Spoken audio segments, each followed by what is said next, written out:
Buenos días.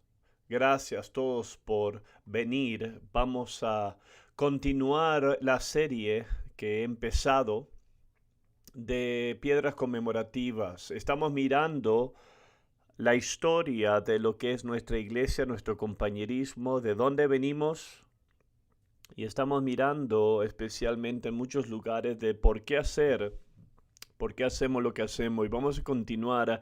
Esta mañana vamos a abrir Josué capítulo 4, 4 al 7. Entonces Josué llamó a los 12 hombres que él había designado entre los hijos de Israel, uno por cada tribu, y les dijo: Josué, pasad ante el arca de Jehová vuestro Dios hasta el medio del Jordán, y cada uno de vosotros tome una piedra sobre su hombro, conforme al número de las tribus de los hijos de Israel, para que esto quede como una señal entre vosotros. Y cuando vuestros hijos pregunten a sus padres mañana: ¿qué significa estas piedras?, le responderé: las aguas del Jordán fueron divididas delante del arca del pacto de Jehová. Cuando ella pasó el Jordán, las aguas del Jordán se dividieron, y estas piedras servirán de monumento conmemorativo a los hijos de Israel para siempre.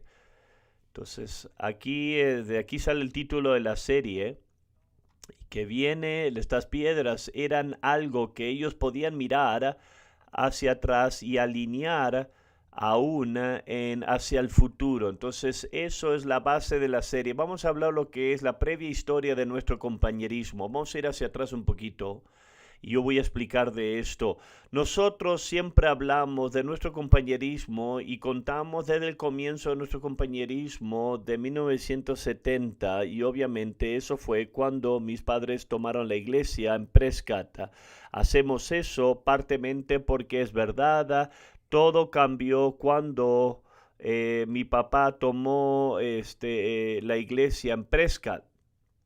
Él abrió las puertas a los hippies, nos llevó a evangelizar afuera de las cuatro paredes, y también lo que fue la dirección de nuestra iglesia fue hacia el discipulado y plantar iglesias, y eso fue diferentemente a la iglesia cuadrangular. Ellos no querían el camino donde estábamos yendo, y eso nos llevó a una separación. Vamos a hablar de eso más adelante. Entonces, partemente es lo que nosotros, la razón por qué nosotros decimos que empezamos en 1970, pero también hay cosas prácticas de la forma que hacemos, y eso es que cuando mi papá tomó la iglesia no había información del pasado, no había historia. No era como que la gente guardaba fotos en esos tiempos, no había historia en que se había escrito de la iglesia, y obviamente también no había computadoras en esos días, no había internet. Mi padre no podía buscar información en Google, no podían aún si quería, no existía en esos tiempos. Eso fue no era opción. Entonces yo he tenido 3 fotos del pasado, y yo las encontré, las recibí esa después que mi papá murió. O sea que papá no tenía información del pasado. La única información que mi padre conocía de la iglesia del pasado era que en algún tiempo en el pasado Chuck Smith, que él fundó después la capilla de Calvario, él sabía y conocía también a otro hombre, Fred Cowan, que había pastoreado, y el hombre que papá había tomado la iglesia, Sherman Smith. Era la única cosa que sabía del pasado de la iglesia. No tenía manera de decir la conexión o la historia del pasado.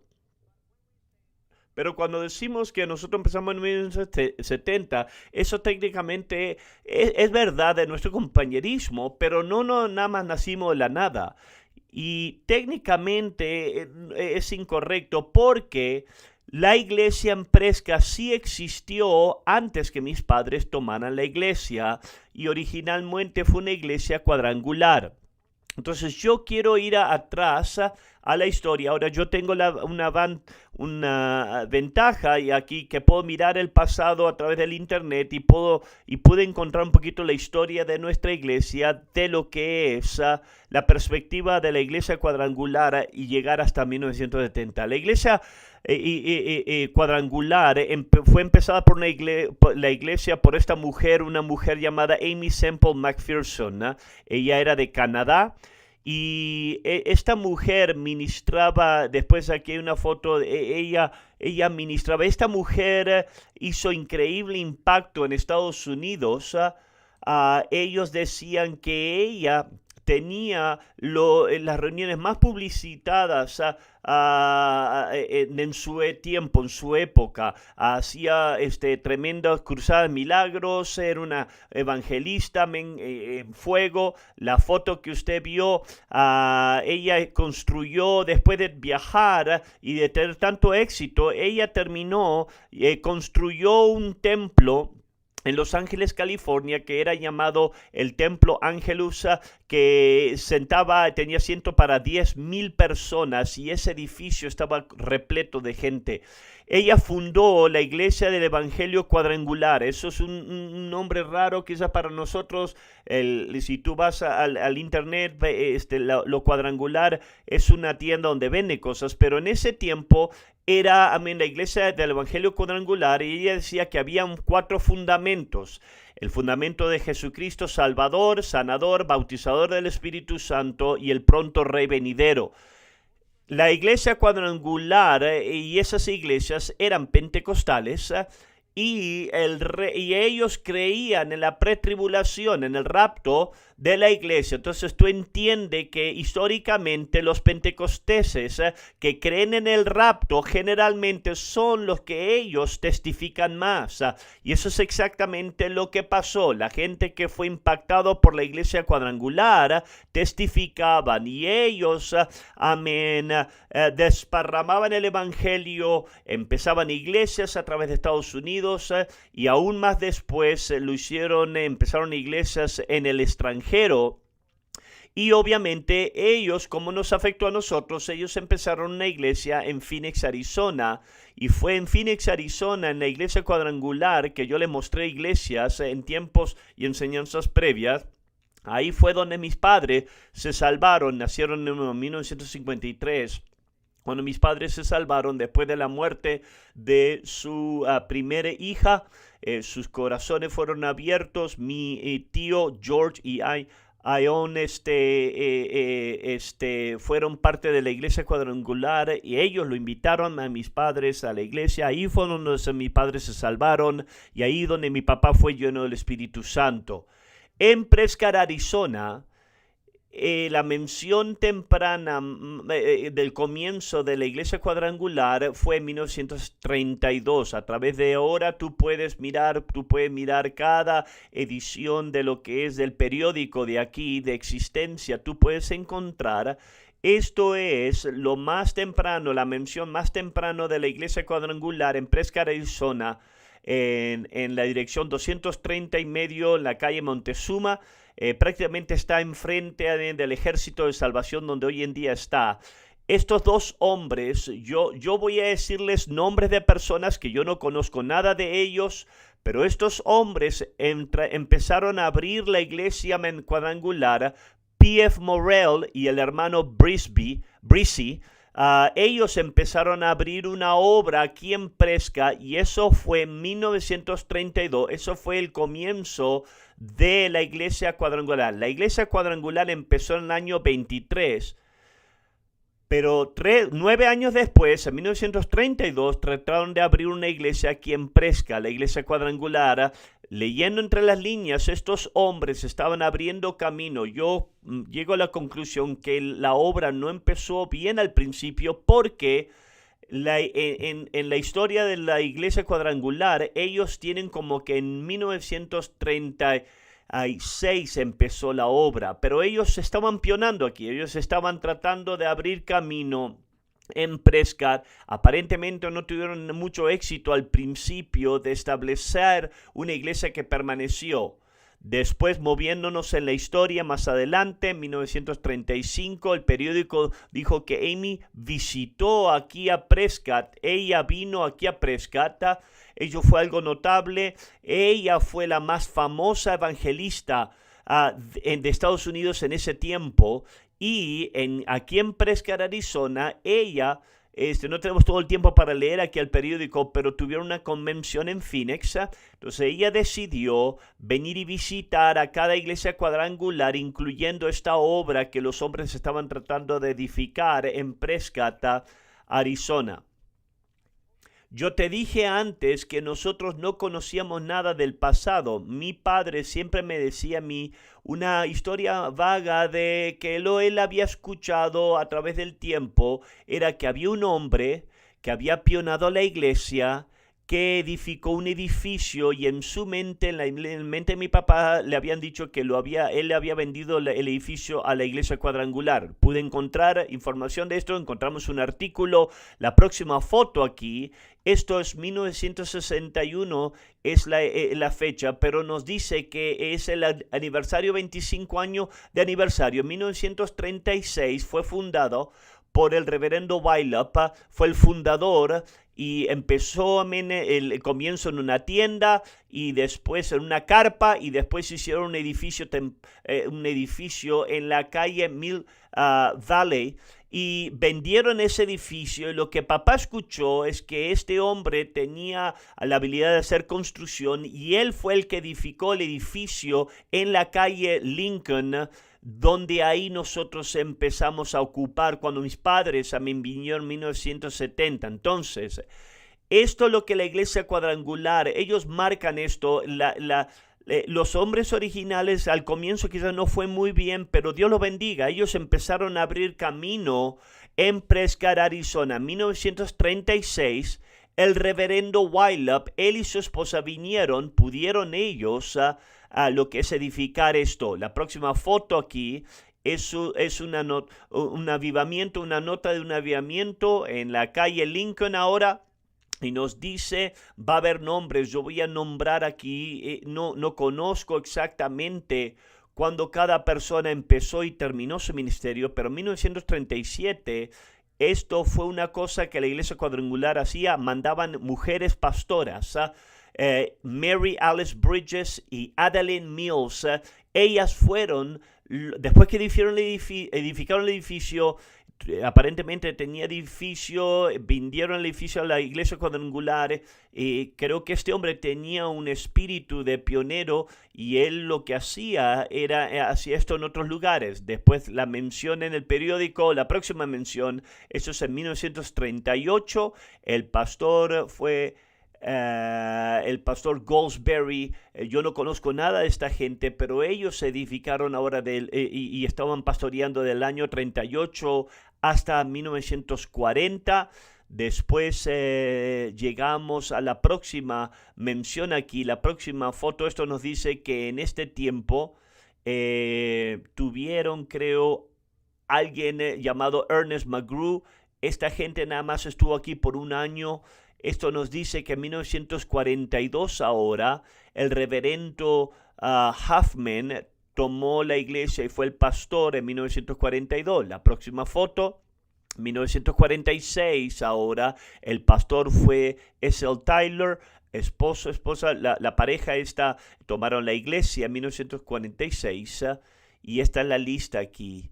En 1946, la próxima foto, esta foto es de Chucky K. Smith, yo les hablé un poquito de ellos. Él fundó lo que era la capilla de Calvario, Calvary Chapel. Esta foto fue en 1947, en su autobiografía dice, yo no lo encontré en el periódico, pero en su autobiografía nos dice que después de ellos casarse, un mes después de casarse, vinieron aquí a Prescott, Arizona. ¿Y por qué vinieron a Prescott? La razón por qué vinieron era que la hermana de Kay Smith, la esposa de Chuck, la hermana de ella fue E.C. Webster. Ella era la pastora de la iglesia cuando mi papá se salvó. Ellos fueron los supervisores del distrito, entonces los animaron. Entonces Chuck Smith fue el pastor aquí por un año aquí en Prescott, de 1947 a 1948. Chuck Smith pastoreó esta iglesia. La próxima foto aquí, eso es en 1949, yo pude encontrar un pastor, Charles Smith, que vino a pastorear aquí. Después la próxima foto, John L. Martin, en 1950, él fue el pastor de la iglesia aquí. Y después el próximo hombre nos dice aquí que alguien fue llamado que llegó a tomar la iglesia Mrs. Ernest McGrew, esto fue en los 50, no sabemos exactamente qué tiempo, pero en los años 50 se fueron de la iglesia de Texas, vinieron a tomar aquí, vinieron de Los Ángeles, tomar la iglesia. Esto fue más o menos en los años 50, esas parejas. La próxima foto, John H. Gleason. Yo encontré esto en la mención que en 1959 muchos de estos fueron notas y fueron noticias en el periódico que estaban anunciando quién venía a tomar la iglesia. La próxima foto, en 1962, un hombre llamado James R. Cron fue el pastor aquí en los tempranos años 1960. Todas estas personas, yo no los puedo decir, no puedo encontrar información, no puedo saber nada de sus ministerios, pero simple y sencillamente estamos reconociendo a cada uno de ellos. Después llegamos a 1963, ahora llegamos a alguien que yo conozco. La próxima foto aquí, esto es Fred y Laverne Cowan. Ellos vinieron en 1963, muy importante pareja aquí. En más 2 semanas más voy a hablar un poquito más de ellos, de Fred Cowan. Fred y su esposa, ellos estuvieron en la misma iglesia, salvos en Phoenix, en la iglesia cuadrangular, que mis padres, ellos se salvaron.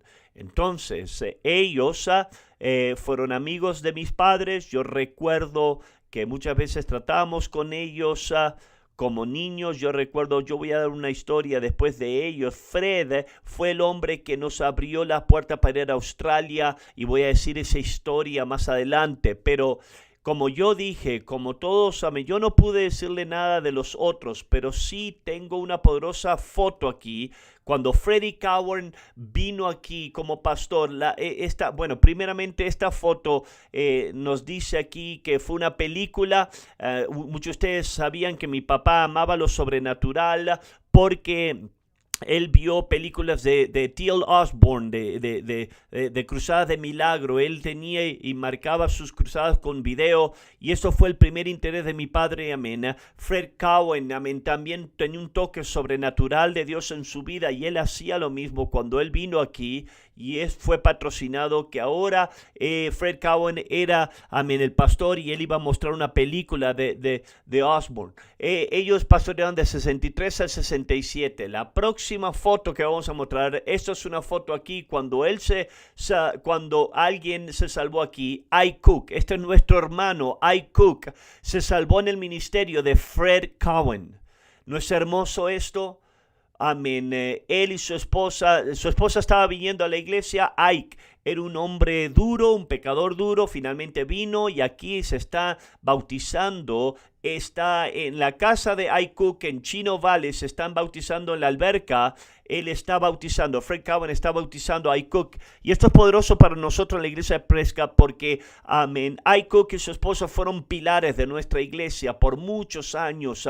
Él fue una tremenda bendición en el ministerio de la carpa en muchas maneras, ayudando a iglesias a través del compañerismo en muchas maneras, pero el impacto, amén, esto es algo que yo sí le puedo decir de Fred Cowan, su ministerio en Prescott, que Ike Cook se salvó bajo su ministerio. En 1967 se fueron a Australia. Yo voy a decir su historia más adelante. La próxima foto, esto es, recuerda esta foto, yo lo mostré, esta es la tierra, que esto es algo que Fred Cowan también hizo. Esta tierra es el lugar de la iglesia de Ruth Street. Fred Cowan fue el que pudo mirar más allá y compró la propiedad aquí para hacer la iglesia. Y cuando él estaba pastoreando la iglesia cuadrangular, aquí están dedicando a la iglesia.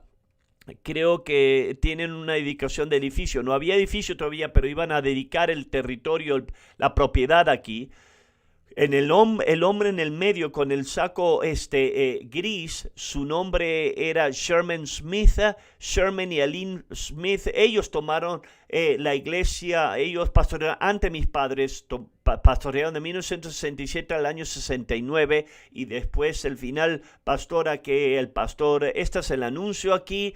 El pastor, 1970, el pastor Mitchell vino a lo que es tomar. Entonces aquí está mi punto, y por muchos años nosotros referíamos, no hablamos del pasado porque no lo conocíamos, no teníamos conexión, pero vamos a agarrar una escritura. Es por eso que yo tomo tiempo aquí, porque el principio se lo encontramos en San Juan 4, 37, 38. En esto es verdadero el dicho: uno es el que siembra y el otro es el que ciega. Yo os he enviado a cegar lo que vosotros no labrasteis. Otros labraron y vosotros habéis entrado en sus labores.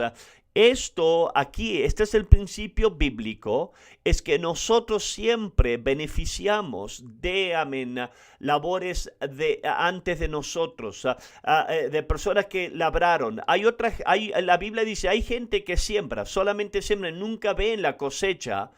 Todos esos nombres que yo les acabo de leer, los artículos, las fotos que yo mostré, nosotros le debemos a esa gente. Estamos en deuda con ellos. Yo no conozco su ministerio. Yo no puedo decirle, aparte de lo que es de Cowan y un poquito de lo que es Chuck Smith, yo no conozco nada de ellos personalmente, pero ellos oraron por Prescott. Y ellos plantaron semillas, y por eso, cuando mi padre vino, él fue un gran hombre, pero él no hizo esto solo. El beneficio del pasado fue Reinhard Bonnke, que estaba haciendo una cruzada en Malawi, y David Livingstone, él había trabajado y por años y nunca vio grandes números por sus labores. Y en Malawi, 150 años después, Reinhard Bonnke tuvo una cruzada de milagros y tuvo 150,000 personas que vinieron a su cruzada. Eso es una gran cruzada. Y cuando él estaba mirando a la multitud, él dijo que el Espíritu Santo le habló y le dijo: tú estás caminando sobre las lágrimas de generaciones anteriores. Y eso es un principio bíblico. Yo quiero tomar tiempo aquí y reconocer cada pastor, cada hombre, persona que trabajó en la iglesia cuadrangular. Nosotros le debemos a ellos, amén, y estamos agarrando el beneficio. Vamos a glorificar a Dios por esto. Gracias, Jesús, por su fidelidad, Dios, que nosotros estamos, oh Dios, agarrando el beneficio. Ahora, hablando del pasado, entonces ahora vamos a continuar la historia. La semana pasada empezamos con el plantar iglesias y quiero hablar de lo que es metas históricas y lecciones de plantar iglesias. Cuando empezamos a plantar iglesias, siempre al principio fue en el comienzo fue en Arizona, fue Wickenburg, Flagstaff, Tucson, Nogales. Y después nos fuimos a Cottonwood y otros lugares aquí en Phoenix. También y nos movimos aquí, seguimos plantando iglesias. Después tuvimos metas históricas a través del tiempo, y eso fue que la primera iglesia fue plantada en Nuevo México. Un hombre se salvó en la iglesia de Lincoln, Ernie Lister.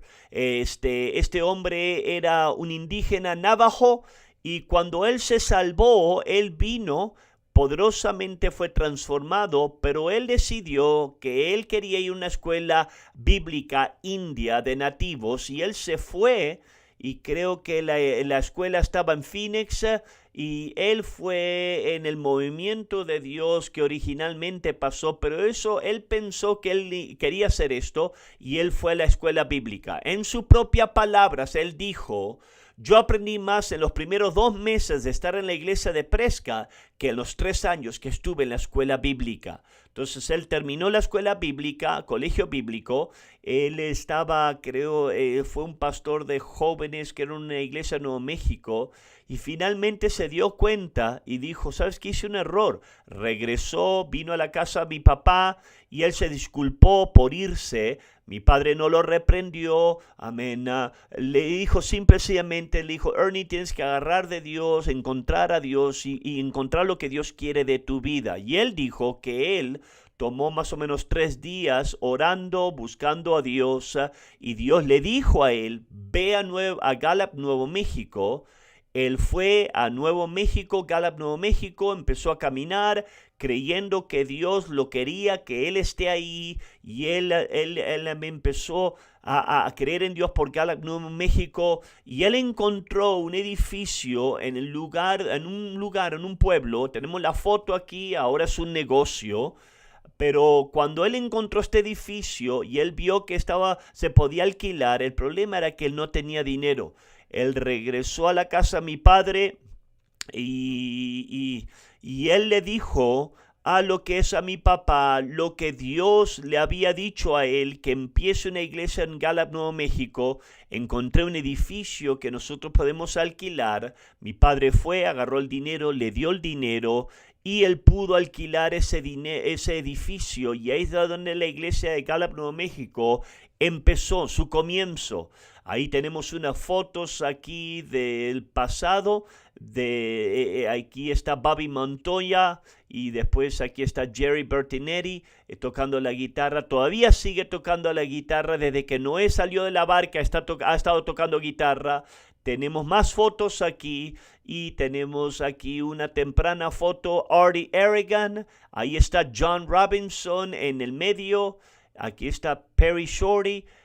Todas estas personas fueron salvas, ministrando para el Señor, y ellos vinieron de nuestra iglesia, del comienzo de la iglesia de Gallup, Nuevo México. Muy, muy poderosa lección que salió de Gallup, Nuevo México, y eso fue en la oración de las mañanas, la oración matutina, la marca de las iglesias de nuestro compañerismo. Bueno, supuestamente deben de tener es que tienen oración por las mañanas, y muchas veces preguntamos por qué oramos en las mañanas. Yo te dije, las primeras enseñanzas que recibimos es que cuando mi papá se salvó, poderosamente se salvó, él quería orar, él sabía que necesitaba a Dios, y él empezó a orar por las mañanas en un galpón detrás de su casa en Phoenix, Arizona, hasta que era muy caliente. Después él entraba a la casa y él se arrodillaba en el baño, en el piso del baño, cerraba la tapa del baño y del asiento del baño y oraba. Y él siempre hacía esto de forma personal, pero en cada iglesia que él tomaba, ellos tenían ya oración establecida los miércoles. Yo les dije cómo cambió eso una iglesia y lo cambió a un servicio de entre semana, y donde agarramos el servicio entre semana. Cuando él tomó la iglesia de Prescott, mi padre continuó haciendo, pero por alguna razón, la oración en la mañana era a las 10 de la mañana. Para toda la gente que duerme tarde, dice gloria a Dios, ¿verdad? Pero lo práctico, la cosa negativa, que mi padre siempre oraba. Mi padre oraba todas las mañanas, pero lo que estaba pasando era que los jóvenes, cuando se estaban salvando, cuando ellos agarraban trabajo ahora, a las 10 de la mañana no era muy conveniente venir para la gente que trabajaba al comienzo. Algunos de los muchachos, creo que Roger Fisher, y me dijeron que ellos, que si trabajaban en la construcción ocasionalmente podían venir a las 10 de la mañana a orar, pero no era algo muy conveniente. La iglesia en Gallup, Nuevo México, aparentemente ellos habían tratado diferentes horas para tener oración, y ellos decidieron tener oración en las mañanas. Yo no sé si era a las 6 de la mañana, a las 7 de la mañana, pero cuando papá fue a predicar ahí y fue a la oración en la mañana, mi papá dijo, bueno, seguro, es obvio, qué tiempo, qué hora lógica tenerla. La oración en la mañana antes, y es bíblico. Salmo 5:3 dice, Jehová, de mañana oirás mi voz, de mañana me presentaré delante de ti y esperaré. Esto es un principio bíblico, ¿verdad? Es una cosa buena orar, es una cosa buena empezar tu día con la oración antes que tu día se estropee, ¿verdad? Es una oración preventiva, ¿verdad? Dios, antes, en vez de decir, Dios, todo mi día está destruido, amén, y orar después, no. Entonces es mejor orar, y desde ese momento en adelante mi papá estableció la oración a las 7 de la mañana. Sí, hay gente que muchas veces viene más temprano, pero nosotros hemos continuado eso. Creo que fue probablemente en 1985-86 que hemos tenido, 1975 hemos tenido oración desde ese momento, de las 7 de la mañana en adelante. Tenemos a lo que es una meta histórica también. Otra meta histórica fue que plantamos 2 iglesias a la misma vez, y siendo parte de ello fue la primera iglesia en California que plantamos. Es la próxima foto, podemos mirar aquí está en el periódico. Kurt en Bobby McKinney fueron mandados a Blythe, California. Esa fue la primera iglesia que plantamos en California. Ahora, quizás eso no se vea grande para ti. Tú tienes que entender que esto era totalmente nuevo. California era como otro planeta, que realmente lo es otro planeta, pero era otro mundo en ese tiempo, y ahora fue la primera iglesia. Pero en realidad papá estaba tan emocionado a plantar iglesia que él plantó 2 iglesias a la misma vez. Edwards y los McKinneys fueron también plantados. Peter fue plantado a Cottonwood. Después, el próximo lección fue la verdad de los cambios de la iglesia. Algunas de las cosas que tú has visto a través de los años es que lo que tú ves normal hoy en día, todo era nuevo en esos tiempos. En 1975, Dios comenzó a mover a Ron Jones, que él había salido a ir a Flagstaff a pionar. Dios empezó a retarlo en su corazón que deje Flagstaff y que vaya a pionar una iglesia a Sierra Vista, Arizona. Sierra Vista, aquí tenemos unas fotos.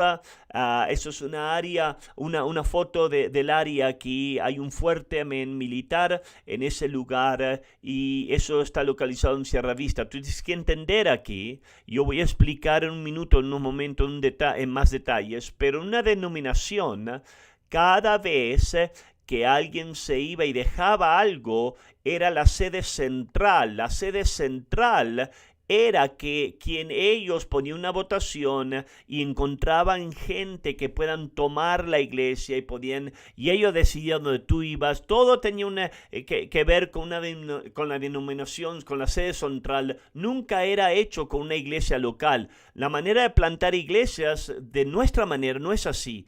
Nuestra manera es familia. Nuestra manera son partes. Si alguien va a dejar una iglesia y va a hacer otra cosa, ahora este es nuestro bebé. Entonces nosotros no aplicamos a una sede y decir, bueno, puedes poner un aviso a la iglesia o en la revista Cuadrangular si puedes encontrar a alguien. No. Ahora el tema era quién va a tomar la iglesia. La única opción es que nosotros vamos a hacerlo de nosotros mismos. Entonces, por primera vez, nosotros hicimos un cambio de iglesia, y eso fue que Ron y Susie Burrell, que ellos estaban pionando en Wickenburg, ellos tomaron la iglesia de Flagstaff, Arizona. Este fue nuestro primer cambio pastoral de la iglesia que hicimos. Tenemos unas fotos aquí de Flagstaff. Esta es la congregación de Flagstaff. Tú puedes ver, era un edificio, fue una iglesia cuadrangular original. Aquí hay un desfile que ellos están haciendo parte de esto. El pastor Ron Burrell, que fue el original hippie que se salvó, fue el primero que fue plantado en nuestra iglesia. Él se convirtió en el pastor, y eso fue una meta histórica para lo que es el cambio de iglesias. Esto es la razón de por qué plantar iglesia local es crucial, es tan crucial, porque si tú estás conectado con un pastor, quien te conoce, un pastor que cuida de ti, entonces él puede ayudarte, él te puede guiar en plantar iglesias. No cada iglesia que plantamos trabaja o termina y funciona fantástico. Hay veces que los pastores están luchando, batallando por diferentes razones. Se pueden sentir como que ellos que tienen que cambiar por diferentes razones, pueden sentirse frustrados. Si tú estás conectado con una iglesia local y un pastor, entonces él te conoce. Hay hombres que tienen espiritual ADD, quieren cambiar todas las semanas. No, tienes que quedarte ahí. Hay otros pastores que un pastor te ama y un pastor dice, ¿sabes qué? Si eso encaja con mi espíritu, sí, tienes que mudarte, tienes que mover. Yo viajo mucho y muchas veces pastores me dicen, bueno, estoy pensando hacer esto o lo otro. Me preguntan, ¿qué piensas? ¿Me tengo que mudar? No, espérate. Para eso tú tienes un pastor. Yo no soy tu pastor. Yo puedo ayudar a mis hombres.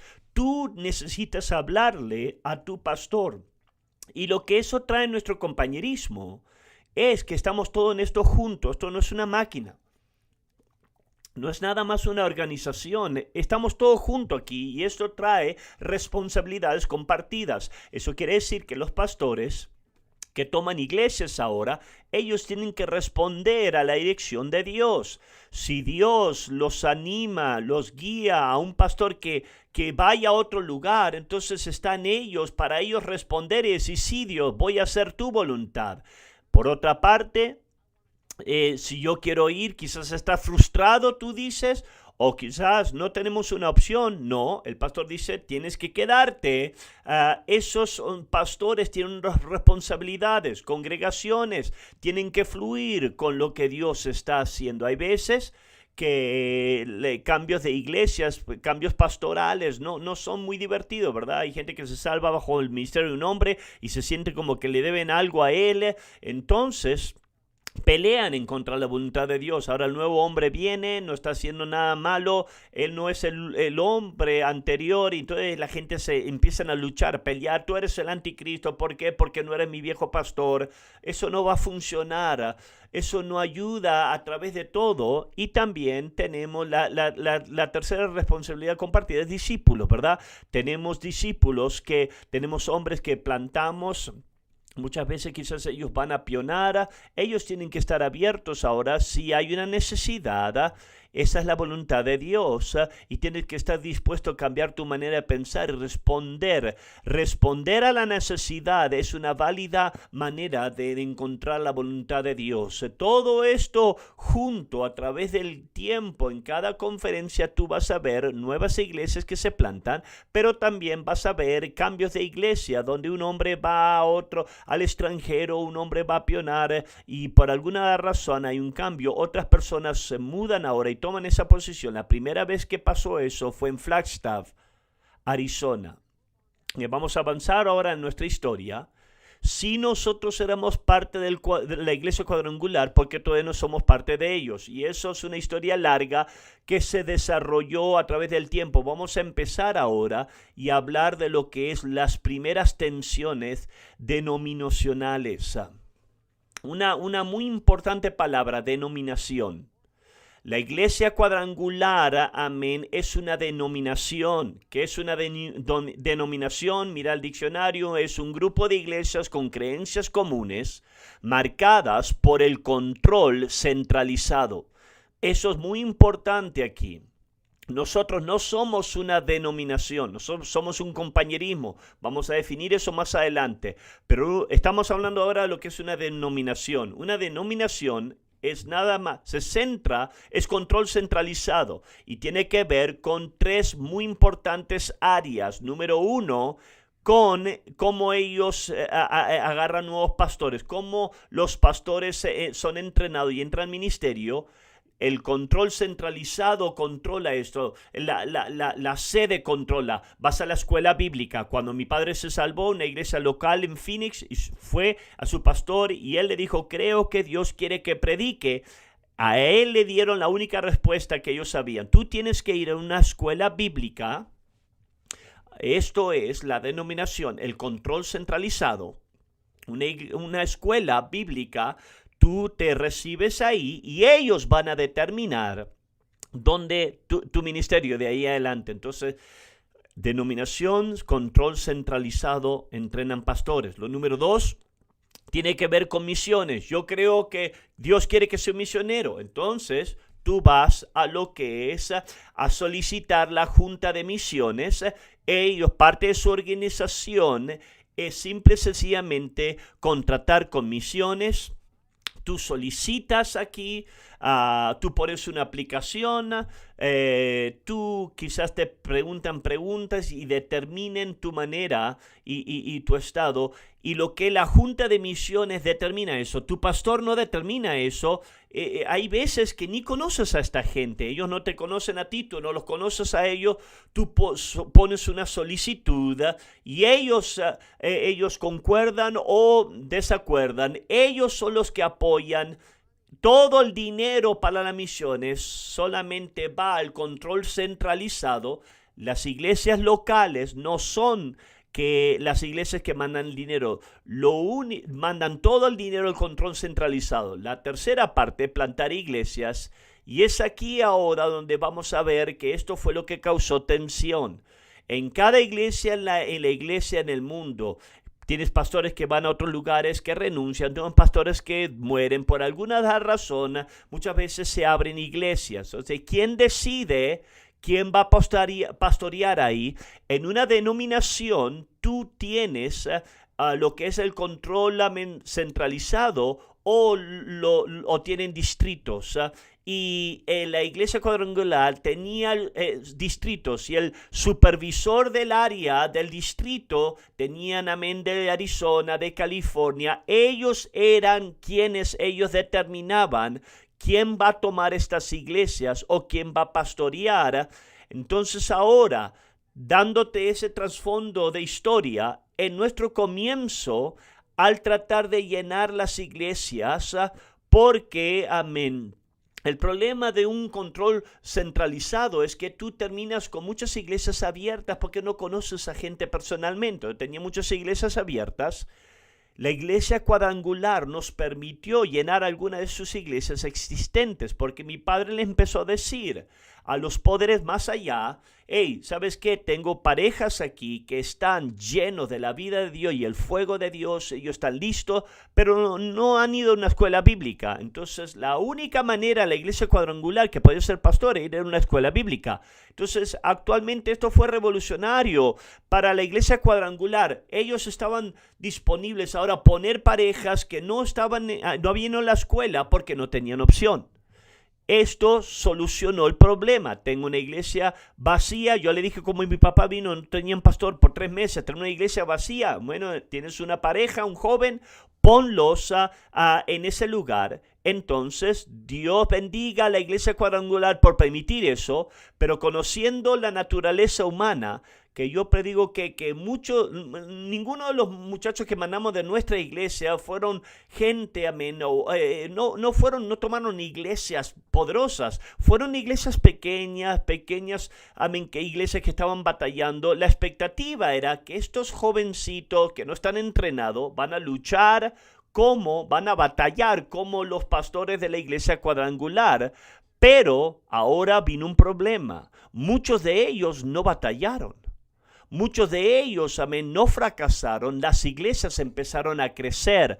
Las iglesias empezaron a tener éxito en número sin ir a una escuela bíblica. Entonces, por nuestra parte, eso es fantástico. Están teniendo avivamiento en Phoenix, Flagstaff, Tucson. Eso es hermoso. Tienes que entender esto.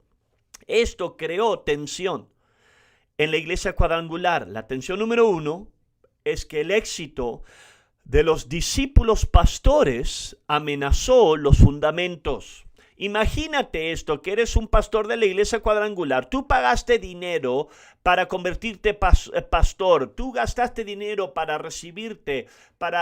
Tú trabajaste años para cualificar. Y conociendo la naturaleza humana, el ser humano le gusta títulos, ¿verdad? O doctorado, no sé cuáles son para los ministerios hoy en día las palabras que se abrevian. Pero entonces, ¿qué es lo que dice ahora? Estos hombres ahora, que ellos eran el sistema y ahora empiezan a escuchar estos jóvenes que nunca han ido a una escuela bíblica y la iglesia está creciendo, están teniendo avivamiento, que eso dice de tus años, del dinero y esfuerzo que tú gastaste. ¿Qué fue? ¿Gasté mi dinero? ¿Malgasté mi dinero? ¿Gasté mi tiempo entonces yendo a la escuela? Fui a la escuela, estoy luchando aquí. Aquí está este hombre que estaba en drogas hace unos años atrás y ahora está creciendo. Imagínate, ahora tú eres un pastor de la iglesia cuadrangular que es un profesor en la escuela bíblica y de repente Wayne Mitchell le está diciéndole, la escuela bíblica no es la manera de entrenar a hombres para el discipulado. Esto causó tensión. Esto no estaban aplaudiendo las manos para esto. Ellos estaban enojados de esto. La tensión número 2 fue la tensión del territorio. Yo, amén, agarré de lo que y aprendí del sistema iglesia cuadrangular que tenían éxito, te hacían un supervisor del distrito, de la zona. Entonces imagínate, esto no es único a la iglesia cuadrangular, esto es verdad para cada organización del mundo. esto no es nada más un trabajo, un ministerio, esto es un reino ahora. Esto es mi área. Entonces lo que pasó es que teníamos hombres que tenían supervisores que ellos se sentían que todo un estado, toda una área, toda una región, ellos se sentían que esto es mía. Entonces ahora de repente Wayman Mitchell aquí viene de Presca y dice, ¿sabes qué? Quiero plantar una iglesia en esta ciudad, en tu área. Entonces ahora la reacción común era, hey, ¿sabes qué? Yo he tenido mis ojos en esa ciudad. Sí, pero no significa nada. Entonces el pastor Mitchell se atrevió a plantar hombres en sus áreas. Entonces, ¿cómo te atreves ahora a plantar hombres en mi área? Y entonces eso causó tensión y también los supervisores ahora, ellos se sentían como que estaban a cargo. Los hombres que nosotros mandábamos, teníamos relación con ellos. Ellos conocían al pastor Mitchell. Ellos sabían que el pastor Mitchell se preocupaba, interesaba por él, los entrenó, él los ayudó a través de crisis. Ahora el pastor Mitchell los pone en una área donde ahora hay un supervisor cuadrangular. No lo conocían, pero este hombre se siente como que está encargado y empieza a dar órdenes. Y sabes que algunos de los primeros hombres, amén, que mandamos eran un poco ásperos, amén, alrededor. Y ellos no recibían buenas órdenes. Órdenes buenas, no jugaban bien con otros, no recibían buenas órdenes de buena manera. Y yo me disculpo, muchos de ellos eran aún rudos, el rechazar lo que era esta hora y pensaba y hablaban lo que pensaban, y esto causó tensión, fuerte tensión con la iglesia cuadrangular. Nuestra manera de plantar iglesia fue el comienzo de la tensión de lo que ellos llamaban el compañerismo de Arizona y la iglesia cuadrangular. Yo voy a hablar un poquito más adelante, en unas enseñanzas más adelante, porque fue un proceso gradual. Tengo algo más, un tiempo para algo más. Yo le hablé la semana pasada de la obra en México, la historia. Nuestras iglesias en México son un milagro. Nuestras iglesias en México nacieron en términos humanos por accidente. Plantamos una iglesia en Nogales, Arizona. Acuérdate, el edificio que compramos, mi papá no vio lo que fue el contrato bien y no lo pudieron ocupar por los próximos 6 meses. ¿Qué hicimos? Entonces empezaron una obra en México, en Nogales, Sonora, México, y eso fue un milagro. Dios empezó a hacer milagros. Nuestras iglesias son edificadas con conversiones, y conversión es un milagro. Lo que nosotros necesitamos el Espíritu Santo hacer lo que nosotros no podemos hacer. Yo viajo, y gente me pregunta, ¿cómo salvas a gente? Necesitas un milagro, eso es lo que se requiere. Entonces nosotros hacemos lo que podemos hacer, nosotros hacemos evangelismo, los llevamos afuera, hacemos todo, pero Dios está en control de la salvación. Y sabes que la salvación muchas veces nos va a sorprender. Aquí hay una historia que te voy a dejar en México. Jack Harris, que estaba pastoreando las dos iglesias en Nogales, Arizona, y en Nogales, Sonora, y empezó a hacer cruzadas. Es una historia para otro tiempo. Pero él empezó a hacer una cruzada de milagro, y la palabra se desparramó y empezaron a hacerlo en otros lugares. Empezamos a agarrar iglesias en Obregón, en diferentes áreas donde hicimos cruzada. Pero la palabra empezó a desparramarse de lo que Dios estaba haciendo. Y un día él recibió una carta de una mujer de una villa, un pueblo en México, y le pidió, por favor, la próxima vez que pases por aquí, podrías parar, necesito hablar contigo. Por alguna razón, él fue, habló con ella. Este lugar fue un pueblo muy pequeño. Yo no recuerdo lo que George me dijo. Creo que había 1,000 personas viviendo. Y era que el sacerdote católico se había ido de la iglesia y por mucho tiempo no tenían a alguien que el reemplace, y dejaron a una monja encargada en esa iglesia. La monja empezó a ministrar en la fe católica lo mejor que ella pudo hacer, pero la monja empezó a leer la Biblia.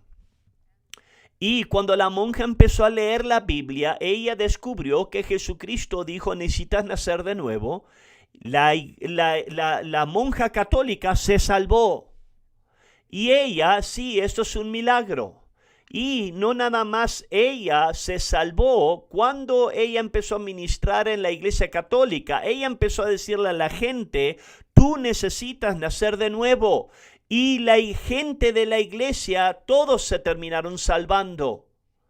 Ella siguió leyendo la Biblia y ella dijo, en la palabra de Dios, Él no quiere que nosotros adoremos a ídolos. La iglesia está lleno de ídolos, de fotos. Entonces ella lo que dijo, necesitamos deshacernos de todo esto. Ellos agarraron una camioneta y de repente bajaron todas las fotos, todas las estatuas, sí. Imagínate esto. Y ellos, amén, tiraron estas imágenes en el basurero de la ciudad. Esto fue la mujer que le pidió a Jack Harris que venga y él está diciendo esta historia. Y ella le dijo, un día ellos van a mandar a alguien aquí, yo voy a estar en serios problemas, le dijo. Y ella dijo, necesito que ores por mí. Entonces yo te digo esta historia. Si nosotros somos fieles para hacer la voluntad de Dios, yo te digo, Dios nos va a sorprender, porque esto es una obra de Dios, no es un plan, yo creo, yo quiero, yo voy a hacer. No, cuando nosotros somos obedientes a Dios, Dios se involucra. Eso es el milagro de nuestras iglesias en México. Creo que yo le dije la semana pasada que creo que tienen más o menos 436 iglesias en México y en 17 naciones más allá de México. Lo que estamos involucrados es un milagro. Y si nosotros estamos haciendo lo mejor para salvar a gente, si nosotros hacemos lo mejor para ser obediente a lo que Dios nos dice que hagamos, nosotros podemos creer que el Espíritu Santo va a venir. Él va a hacer mucho más allá de lo que nosotros podemos hacer. Eso es la lección. No nada más para México, sino para tu propia vida. Si tú quieres hacer la voluntad de Dios y tú haces todo lo que tú puedes para salvar a gente, tú nunca sabes, Dios quizás te sorprenda con lo que Él va a hacer a través de tu vida. ¿No es hermoso eso? Gloria a Dios. Amén. Vamos a lo que es parar aquí y vamos a lo que es a avanzar en el servicio de la mañana. Dios lo bendiga.